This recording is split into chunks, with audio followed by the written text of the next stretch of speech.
Hello, everyone. Welcome to CQ, our annual sustainability conference. And I'm glad that we have kept the theme of MSMEs for this conference because MSMEs have a special place in my heart. If it were not for a small SME based out of Okhla, I wouldn't be standing here. My father worked for a garment export company for more than 35 years. And he started off his career as a thread cutter, someone who cuts the threads. He came from a very small village in Himachal, in Delhi, in the late 70s, when textile garment export used to be the sunrise sector of India. And he rose to the ranks of production manager, then finishing manager. And I remember that how difficult his life was as a worker in MSME, because MSMEs have very less resources at disposal. And similar is the condition of SME owners. And I know, how difficult it is for MSMEs to put their views forward in front of the government, because larger corporate houses, they have their lobby groups, they have a lot of platforms to reach out to the government. But when it comes to MSMEs, most of the media houses, as well as, it's very difficult to put their views across. And that is the reason we decided that we will be coming up with something called CQ, that is Climate, Circularity and Community, the community of SME owners. Now, the question comes, why CQ for MSMEs? Climate change is said to have a profound impact on SMEs. The rising temperatures will impact the productivity of SME workers. I know my father always used to complain that, because his department used to be on the top floor of the company, and it used to be very hot during summers, and their productivity used to come down, and that was 20 to 30 years ago. The temperatures have risen further since then, and it has become very difficult for SME owners to ensure that the productivity of their workers remains intact or what it was earlier. Similarly, as we see, the global order is changing. World over, different countries are blaming each other to put the blame of who is responsible for climate change, and a large number of regulations are coming into place, and they are going to impact every company, while, of course, larger corporations have the budgets, they have the voice to ensure that they get the right deal from the government as well as the international community, but that is not going to be the case with MSMEs. So that's why we decided, when I had a discussion with my CEO and my editorial team, that why we are focusing only on MSMEs, because the idea was that Outlook Group has always spoken about issues that perhaps other media houses do not find lucrative enough. Now, the story behind CQ.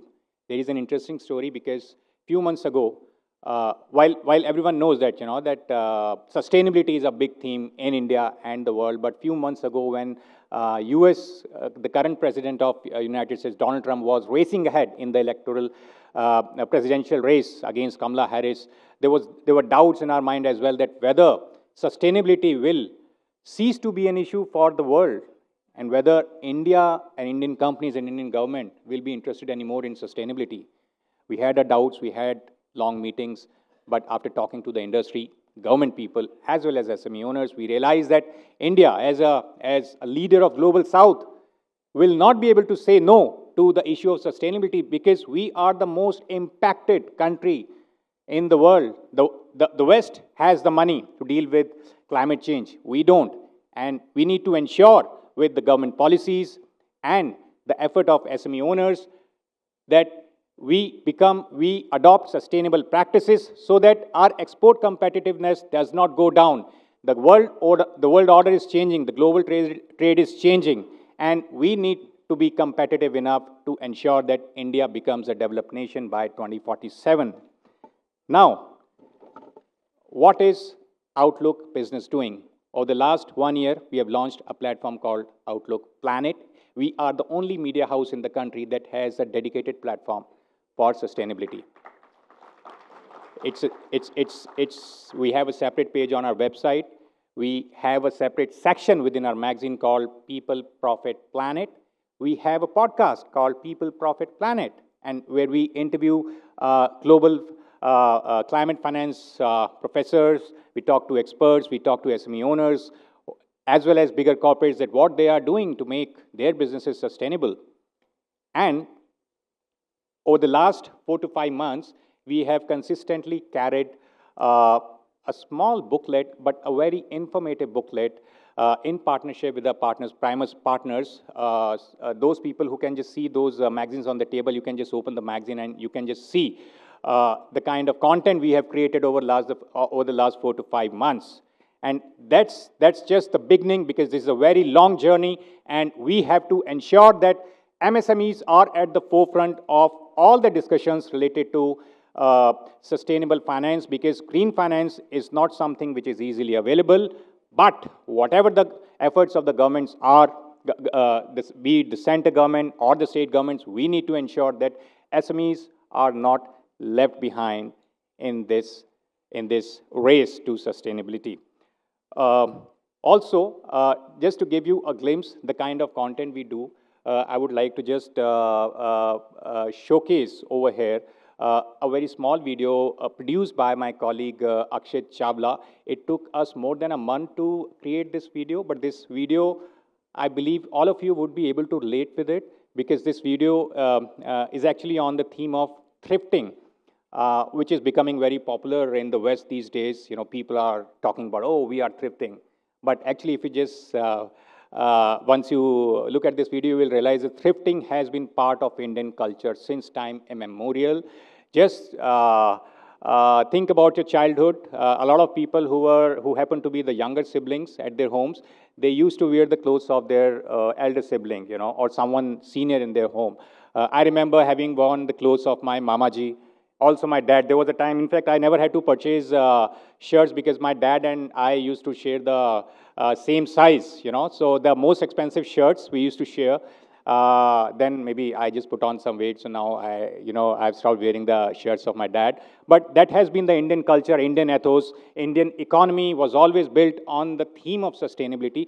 Somewhere, you know, in our journey to become a developed nation, post-liberalization, we also started following fast fashion, which was, of course, trendy. It also contributed to Indian economy. But at the same time, now, when the world is talking about sustainability as the everlasting theme to ensure that we are able to live on this Mother Earth forever, we need to be a sustainable economy. So India and Indians only need to go back and look at the cultural values that we have related to sustainability. I would request my colleague Ridhima to play the short video, which is created, I will just once again tell, it's created by my colleague Akshay Chavla.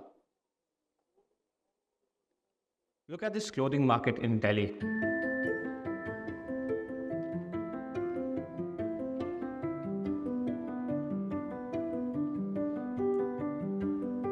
Thousands of people come here every day to buy clothes.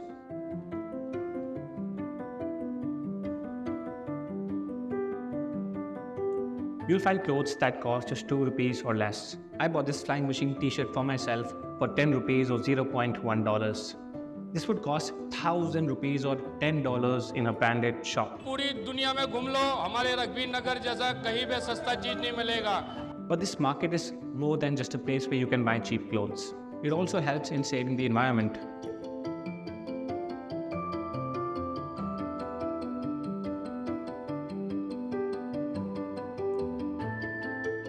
So what exactly is this place and how does it help in saving the environment? God, sometimes I'm surprised to see the kind of things that are available here. I've seen shoes of Skechers that people are not able to sell. They are ready to sell it for like 50 rupees, 60 rupees.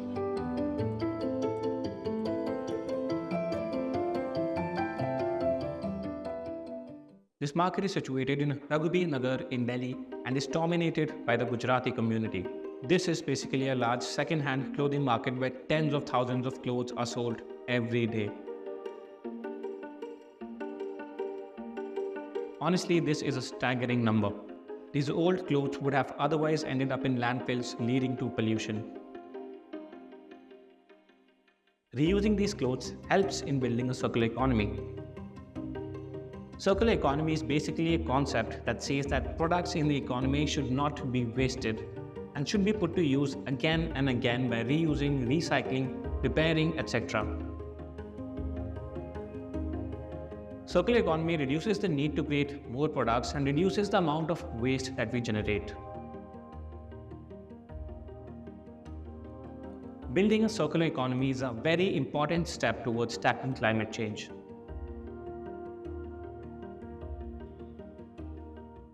A trendier word for buying second-hand clothes would be thrifting, something that's trending in Western countries right now. There's even a Grammy-winning song about this.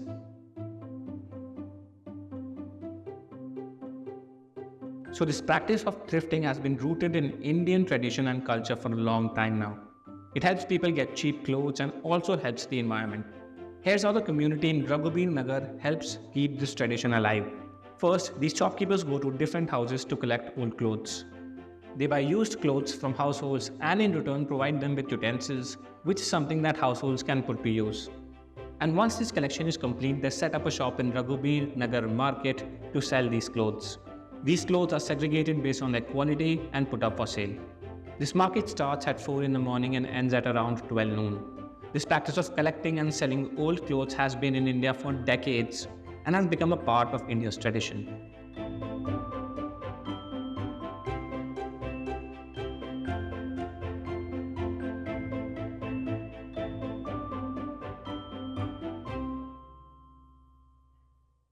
However, with changing times, new challenges are coming up for these people.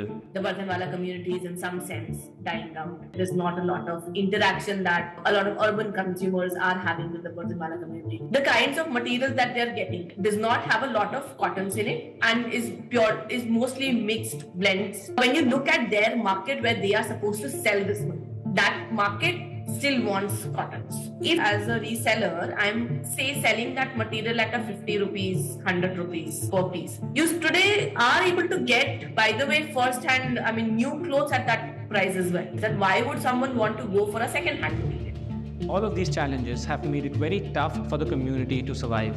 The economics of this business has also become less attractive now. Sellers told me that their profits are reducing and many of them are hardly able to make a living.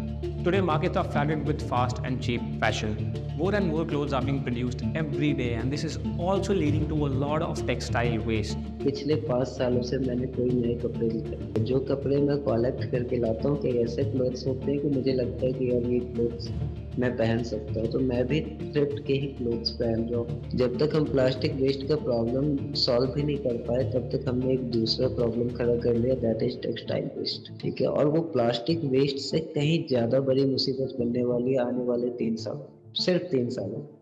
और हम लोगों ने एक time देखा कि जैसे बड़े भाई का कपड़ा छोटा भाई पहन लेता है, ठीक है, बड़ी बहन का कपड़ा छोटी बहन पहन के फंक्शन, अब वो नहीं रहा। तो वो जो हमारा ट्रेडिशन धीरे धीरे हमने मारना शुरू किया है वो भी कहीं ना कहीं हम लोगों के लिए बड़ी मुसीबत है। रिसाइकलिंग के लिए और भी ज़्यादा से ज़्यादा स्टार्टअप्स करने की ज़रूरत है। सेकेंडली कुछ ऐसे इन्वेस्टर्स या ऐसे एंटरप्रेन्योर्स को आगे आने की ज़रूरत है कि जो ऐसे सेकेंड हैंड क्लोथ्स को अच्छे से प्रोसेस करके स्टोर बना सके, ब्रांड बिल्डिंग कर सके, उसको मार्केट कर सके। एज ए सिटीजन हमें नीड और वांट के बीच का फर्क समझना पड़ेगा।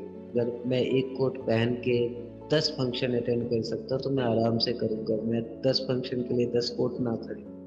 हमें डिमांड को कम करना पड़ेगा।